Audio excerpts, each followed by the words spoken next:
Fala minha rapaziada, tranquilidade total, tudo bem com vocês? Estou chegando aqui para poder falar sobre o Fluminense. A gente precisa falar sobre o tricolor carioca aí que tem ganhado peso. Começou uma caminhada muito interessante ano passado e nesse ano de 2021 tem tudo para poder seguir nesse mesmo ritmo aí e ainda melhor, viu? E antes disso, eu lembro todo mundo aqui, né? É sempre importante lembrar vocês de acessarem @falagreg, curtir os conteúdos que estão sendo disponibilizados por lá, compartilhar com toda a sua família, com todo o seu ciclo de amizade aí, beleza? E compartilhe também o YouTube, é só pesquisar Fala Greg lá, inscreva-se, ative o sininho, deixa o like se você gostar dos vídeos que estão por lá, deixe seu dislike se você não gostar. O que importa é movimentar a página lá, fazer essa roda do Fala Greg girar e girar muito, viu? E também deixe seus comentários, caso vocês tenham alguma crítica construtiva, algum elogio, enfim, o que vocês quiserem comentar, o espaço é todo de vocês, viu? E também é importante lembrar do Spotify, que é onde principalmente vai esse conteúdo em áudio aqui pra vocês, tá? Então é só pesquisar Fala Greg por lá, seguir o podcast do Fala Greg, curtir os conteúdos, compartilhar com todo mundo também, tá certo? Valeu demais, rapaziada, por todos vocês que têm incentivado meu trabalho, movimentado minhas páginas aí, comentando, conversando comigo, isso é tudo muito importante para que eu possa dar prosseguimento. Então tamo junto pra caramba. Então sem muita enrolação, vamos falar sobre o Flusão aí, tá? Que chegou pesado nessa temporada, chegou contratando bastante aí, trouxe o técnico Roger Machado, trouxe aí na zaga o David Braz, ex-Grêmio, o Manuel, ex-Cruzeiro, e o Rafael Ribeiro, ex-Náutico. Na lateral direita trouxe também a peça muito importante, Samuel Xavier, que veio do Ceará. Ali na volância trouxe o Wellington, um cara experiente que veio do Atlético Paranaense. Trouxe também o Meia Casares, que veio do Corinthians, já teve passagem por Atlético Mineiro também. E no ataque trouxe aí o Bobadilla do Guarani do Paraguai e o Abel Hernandes do Internacional. Então são peças fundamentais aí que serão muito importantes nessa trajetória do Flu, tanto no Campeonato Brasileiro quanto na Copa do Brasil, e assim será também na Libertadores, tá certo? E agora vamos falar sobre essa fase de grupos então da Libertadores, que é muito importante para essa equipe do Fluminense, que volta depois de 8 anos fora da Liberta. A equipe do Flu ficou 8 anos fora então da Libertadores e agora está de volta. Teve a melhor campanha em 2008, quando conquistou o vice-campeonato, perdeu o título para a LDU naquele jogo histórico, com muitas reviravoltas e foi muito marcante para todo mundo. Agora vamos falar sobre esse grupo do Flu, que nessa temporada tem River Plate, um adversário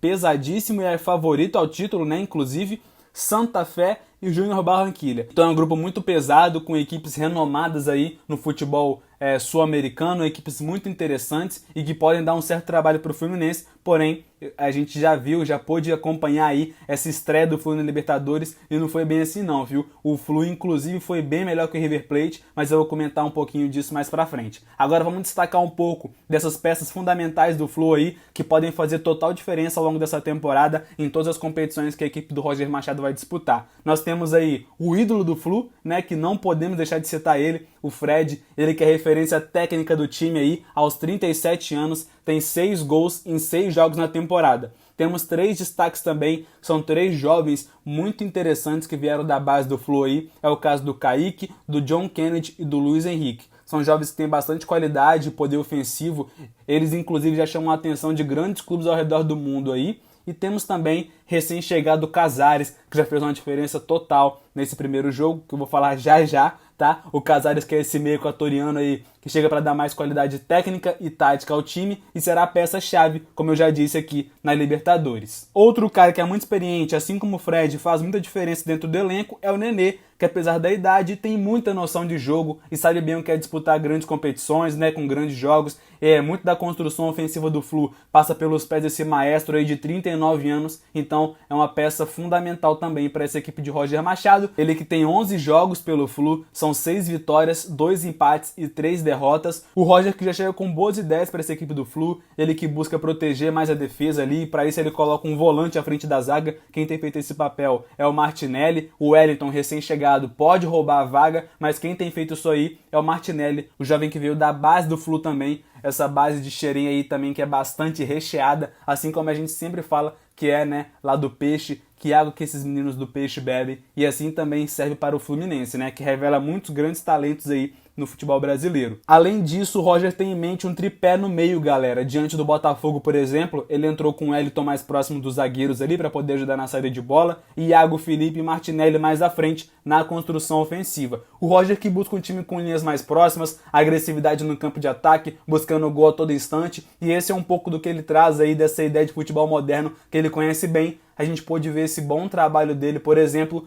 na passagem que ele teve no Grêmio, né? Foi muito interessante. E agora, já que eu citei bastante aqui do River Plate, vamos comentar, né, do que foi esse jogo entre Fluminense e River Plate. Terminou em 1-1, um gol do Fred e um gol de Montiel. No papel ali o Fluminense entrou em campo com 4-2-3-1, uma trinca atrás de Fred, que ficava como 9 lá na frente, com Kaique, Nenê e Luiz Henrique atrás do centroavante do Flu. No papel essa era a tática, mas em campo a gente pôde ver um Fluminense completamente diferente, um 4-4-2, com o goleiro Marcos Felipe, Calegari aberto pela direita, o zagueiro Nino e o Lucas Claro e o Egídio pela esquerda. E aí vinham Iago Felipe, Martinelli, Kaique e Luiz Henrique, e lá na frente ficava o Nenê e o Fred. O Kaique aberto pela esquerda, o Luiz Henrique aberto pela direita, né? Esses jovens atletas aí abertos pelos lados, eles desciam para compor o meio com Iago Felipe e Martinelli. Martinelli, como eu já disse aqui, fazendo aquele papel de auxiliar os zagueiros na saída de bola. O Nenê, ele sobe, né? Ele subia junto com o Fred, então ficavam ali na frente para poder pressionar o ataque. Pelo menos essa era a ideia que o Roger tinha, né, para os seus jogadores. A função desses garotos era acompanhar os laterais do River, que era o caso de Montiel e Andileri, os garotos que eu falo, Kaique e Luiz Henrique. No primeiro tempo, o jogo foi muito preso no meio campo, apesar disso o Flu teve mais domínio das ações, mas claro, sem muito sucesso. E aí no iniciozinho da partida o River Plate acabou marcando um gol de pênalti, numa infelicidade de Marcos Felipe, que saiu muito mal. Ele derrubou o Borrelli dentro da grande área, mas foi uma saída desnecessária demais. A gente podia ver no lance que a bola ia para a linha de fundo, ele só ia ter que bater o tiro de meta por ali, mas ele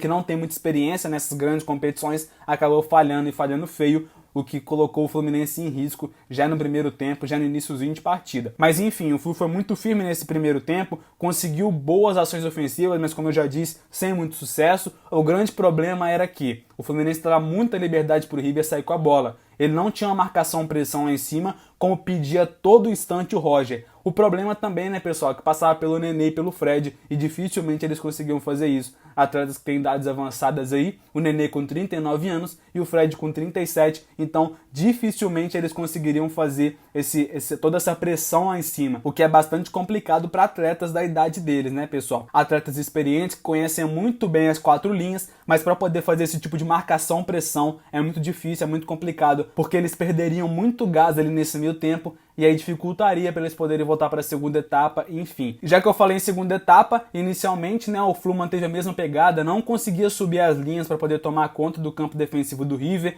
com muita dificuldade de ficar com a bola, não conseguia tocar nem 3 passes, né, quando o Fluminense tinha a bola, não conseguia trocar nem 3 passes. Essa era uma grande dificuldade que a gente pôde observar dentro do jogo, e o River muito forte, né, na pressão pós-perda, ganhando a maioria das jogadas assim que perdia a bola, já juntava 3, 4 jogadores em cima do adversário que tinha o domínio da bola para poder roubar, e roubava, mordia bem e conseguia fazer as suas jogadas ofensivas, conseguia trocar bons passes. A gente pôde ver isso ao longo do jogo do River Plate. Porém, em um lance específico, o Fluminense conseguiu roubar a bola e em rápida construção ofensiva de Fred, deu pro Casares ali, o Casares que tinha entrado e fez uma diferença total para a equipe do Flu assim que ele entrou. O Fred, que então em rápida construção ofensiva, recebeu a bola, partiu pelo centro de campo ali, deu pro Casares aberto na esquerda, Casares carregou a bola e só deu um tapinha, né, na infiltração de Fred, ele que, cara, conhece muito bem a grande área, precisa de uma bola só para poder marcar, recebeu bem do Casares, bateu de perna esquerda, ela ainda beliscou na trave e entrou. Então um belo gol do Flu, e o Casares que entrou aqui, como eu já disse, e mudou o panorama do jogo do Tricolor. Ele esclareceu muitas jogadas, deu opção de passe, encontrando passes que quebrassem as linhas do River Plate. Ele que é um cara de muita inteligência, o grande problema é que falta para